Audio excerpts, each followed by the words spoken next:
La santé artificielle se caractérise par une fatigue chronique entrecoupée de courtes périodes de bien-être. Et là au milieu, on va avoir souvent des maladies en fait qui vont être combattues, certes avec succès, mais avec tout un arsenal allopathique qui néanmoins va être très utile dans des maladies où effectivement il va y avoir une atteinte à la vie. Donc ça peut être une infection très grave qui va nécessiter une prise d'antibiotiques importante, ça peut être un problème cardiaque, enfin plein de choses en fait où la vie va être en danger. Mais au milieu de tout ça, il faudrait comprendre qu'il y a des maladies qui vont nous sauver la vie. Et oui, ça existe. Et notre souci, c'est qu'en fait, toutes les maladies, on a tendance à les mettre dans le même panier et on va utiliser toutes sortes de thérapeutiques pour aller les traiter.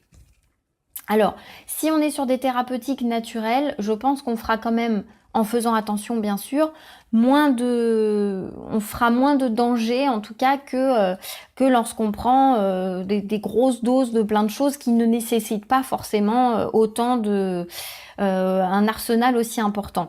Donc je m'explique. Vous avez des problèmes en fait, des pathologies en fait qui sont là pour nous aider, pour nous sauver. Donc qu'est-ce que c'est? Ça peut être notamment, je vois l'eczéma par exemple est un très bon exemple.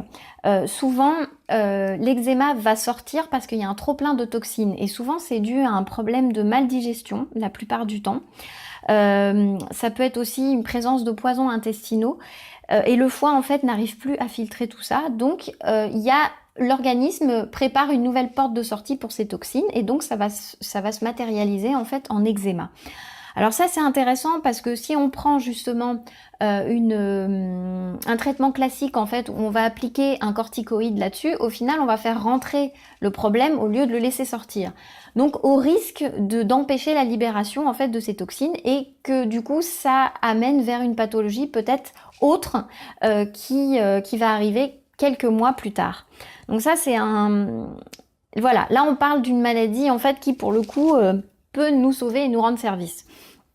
Vous avez la fièvre aussi, qui est un processus tout à fait important, qui va être utile effectivement dans les infections.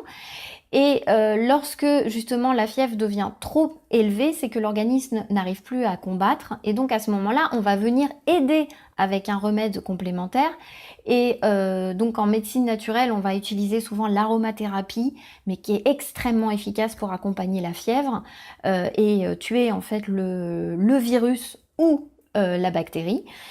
Mais par contre, ça doit être fait sur un temps très court, puisque effectivement, l'aromathérapie peut être sur le long terme dangereuse au niveau hépatique et au niveau nerveux. Là, on a vraiment une notion d'accompagnement et de regard en fait positif sans nuire aux fonctions en fait premières de l'organisme.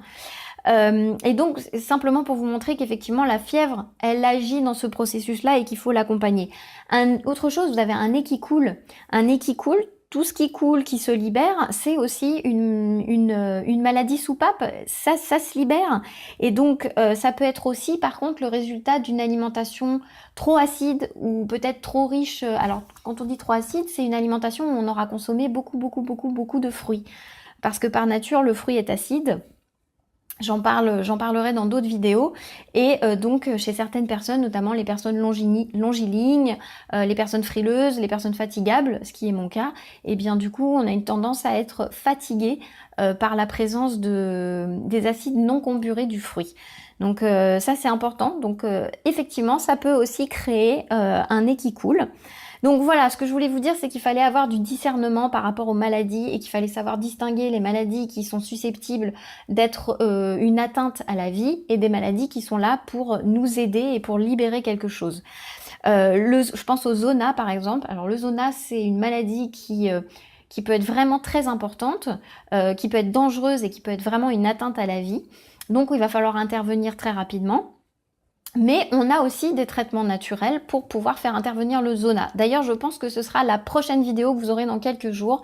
Je vais poster en fait le remède, l'accompagnement en fait, ce que je propose pour traiter un zona. Je parle pas du zona ophtalmique qui lui est une urgence médicale importante, mais un type de zona donc classique qui est extrêmement douloureux. Donc je vous ferai part de la vidéo très prochainement. Voilà.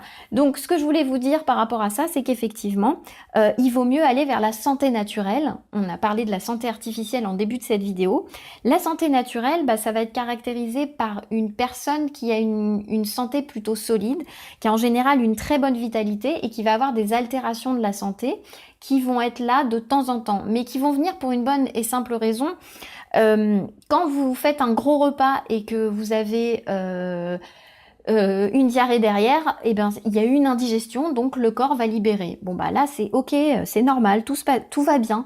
Si vous attrapez un rhume à la suite d'un stress très important, c'est aussi normal. Donc ce sont des altérations de la santé qui sont sans gravité et qui sont quelque part, qui sont pas là pour rien.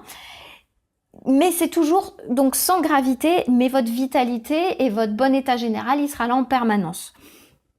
Et donc, comment arriver à obtenir en fait cette santé naturelle? C'est tout simplement par passer par les 4 piliers de la santé dont je vous parle régulièrement en fait dans ces vidéos.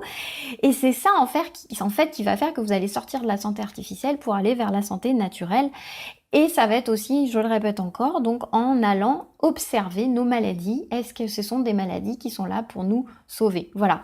Donc n'hésitez pas en tout cas à me faire partager en fait ça, si vous avez observé des choses par rapport à ça et si vous utilisez souvent des traitements naturels justement pour arriver à combattre ces maladies en fait qui sont autour de nous régulièrement et qu'est-ce que vous faites vous à votre niveau.